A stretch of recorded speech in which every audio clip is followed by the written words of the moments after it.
Բարև ձեզ, այսօր նայում էի երկրի վարչապետի և ՀԵՑ-ի կառավարչի վիդեոն, որտեղ նրանք խոսում էին ինչ խնդիրներ կա ՀԵՑ-ում և ցանկություն առաջացավ ներկայացնել այլընտրանքային տեսակետը, իրականությունը, որպեսզի դուք բոլորդ հասկանաք, թե ինչից էին խոսում, ինչն էր ճիշտ, ինչը սխալ։ Իմ հետ կլինի պարոն Սողոմոնյանը, ՀԵՑ տնօրենների խորհրդի ղեկավարի խորհրդական, ողջույն, եկեք անցնենք գործի։ Հիմա մենք ձեզ կներկայացնենք, թե ինչ է խոսել Նիկոլ Փաշինյանն ու Ռոմանոս Պետրոսյանը և նաև կներկայացնենք, թե որն է իրականությունը։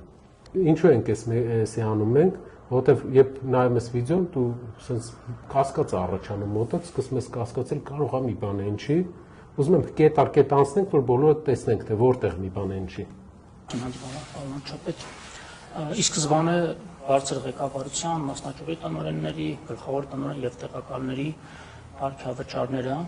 վերջիններիս կամովին հրաժարվելու արդյունքում մի քանի տասնյակ միլիոն դրամի խնայողություններ ձևավորվեցին։ Առաջինը պատում են նրա մասին, որ ՀԵՑ-ում աշխատավարձերը ցածր են ու իրենք ստանալով Սամվել Կարապետյանի կողմից աշխատավարձ, պարգևավճարներից հրաժարվել են և հնարավորություն են ստեղծել աշխատավարձ բարձրացնել։ Հարգելի հայրենակիցներ, ՀԵՑ-ում աշխատավարձը որոշում է հանրային ծառայությունների կարգավորող հանձնաժողովը, որը արգելում է ավելի բարձր աշխատավարձ վճարել։ Նույն ԲԵՑ-ում նույն աշխատավարձն է, եթե դուք այդպիսի լավ տրամադրվածություն ունեք մարդկանց հանդեպ, որ ուզում եք աշխատավարձ բարձրացրեք, ԲԵՑ-ում ինչու աշխատավարձը նույն չափ, ինչքան ՀԵՑ-ում, որտեվ նույն հանրային ծառայությունների կարգավորող հանձնաժողովն է որոշում։ Ասեմ ավելին, ի տարբերություն ԲԵՑ-ի, ՀԵՑ-ում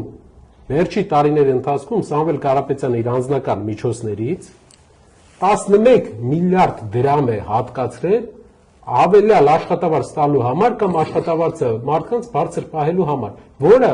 ոչ մի սակագնի հետ կապ չունի, իր միջոցներից է։ Այսինքն նրանք խոսում են նրա մասին, որ ՀԵՑ-ում ղեկավարության աշխատավարձը բարձր է, աշխատակիցների աշխատավարձը ցածր է,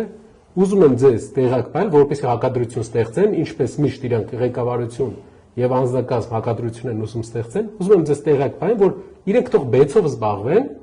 ԲԵՑ-ում էլ նույն վիճակն է, ԲԵՑ-ը պետական է, իրենցն է, ԲԵՑ-ում ինչու չեք փոխում, ՀԵՑ-ում եք փոխում։ Միակ նպատակը ձեր ուղղակի արդարացնելն է, խլելը։ Ավելեմ, այդ աշխատավարձը ձևավորվում է հատուկ հանձնաժողովի, հանրային ծառայությունների կարգավորող հանձնաժողովի հաստատած մեթոդոլոգիայով,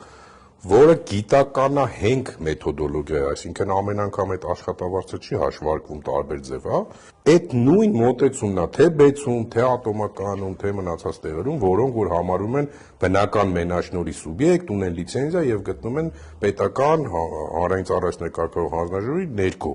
Իմիջիայլոց մի նրբություն էլ ասեմ, աշխատավարձի ֆոնդը հաշվելիս ըստ գործող պետական ստանդարտների սահմանվում է նաև աշխատողների թվաքանակը,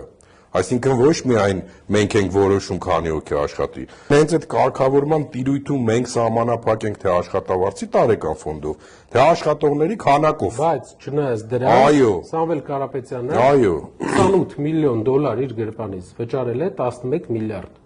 որ աշխատավարձերը հնարավորինս բարձր պահի կամ ավել մարդ պահի աշխատանքի, պարզ ասենք, հասարակ քաղաքացին դրա համար չի վճարում։ Հասարակ քաղաքացին հավելյալ աշխատավարձերի համար չի վճարում, վճարում ենք մենք, վճարում է Սամվել Կարապետյանը իր միջոցներից։ Անցնենք երկրորդ կետին։